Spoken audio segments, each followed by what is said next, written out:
Chúng ta qua bài số 9 là liên kết ion. Thì tại sao mình lại tìm hiểu về liên kết ion? Thì những cái hợp chất có liên kết ion được sử dụng rất là nhiều trong cuộc sống. Nó có vai trò rất là quan trọng, cho nên chúng ta tìm hiểu liên kết ion là gì và hình thành như thế nào. Đầu tiên chúng ta đi tìm hiểu thứ nhất là ion và sự hình thành liên kết ion.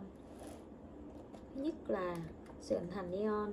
Thì ion hình thành là do nguyên nhân là các nguyên tử có cấu hình là nó chưa có bền vững. Theo quy tắc octet thì nó sẽ có khuynh hướng là đạt được cấu hình giống với khí hiếm. Ví dụ như na thì lớp ngoài cùng nó có 1 thì nó sẽ muốn giống khí hiếm thì nó bắt buộc là nó phải nhường đi 1 electron ở lớp ngoài cùng để trở thành là na cộng ha.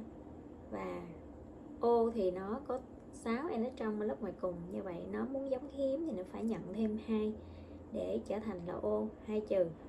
Đó, O2 trừ. Như vậy khi mà các cái nguyên tử nó nhường hoặc là nó nhận electron thì nó sẽ trở thành những ion mang những cái hạt ion mang điện dương hoặc là điện âm. Và lúc đó mình sẽ có hai loại ion, đó là ion dương và ion âm. Nguyên tử nhường electron thì trở thành là ion dương. Ion dương mình sẽ gọi là cation, và nguyên tử nó nhận electron thì nó sẽ trở thành là ion âm, và chúng ta gọi nó ion âm là anion.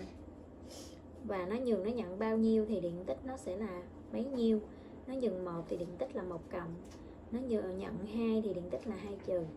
Nhận thì nhận cái phần âm vô cho nên là mang điện tích âm nha. Và nhường là mất electron, mất cái phần âm cho nên là mang điện tích dương. Đó. Chúng ta sang tiếp phản ứng của sodium với chlorine. Thì ở đây sodium tác dụng với chlorine thu được sodium chloride NaCl. Thì phản ứng nó sẽ được minh họa bằng cái sơ đồ. Mình thấy ở đây là na thì nó lớp ngoài cùng nó có 1, nó sẽ nhường 1, còn Cl lớp ngoài cùng nó có 7 thì nó sẽ nhận 1.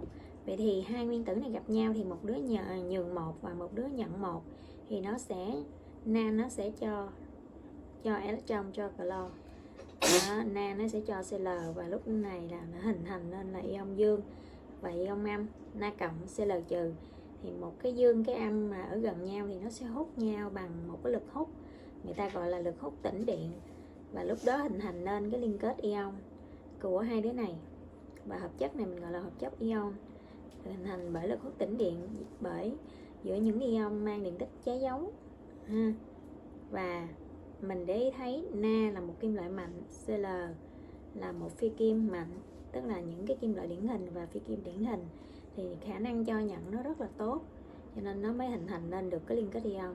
Cho nên là thường liên kết ion sẽ được hình thành từ những phi kim loại điển hình và phi kim điển hình ha. Vậy những cái tinh thể ion thì sẽ có tính chất như thế nào?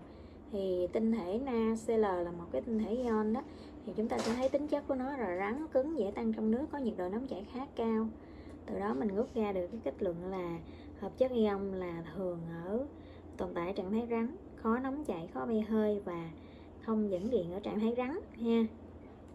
Dễ tăng trong nước và tạo thành dung dịch có khả năng dẫn điện. Thì chúng ta rút ra cái kết luận về cái tính chất của hợp chất ion.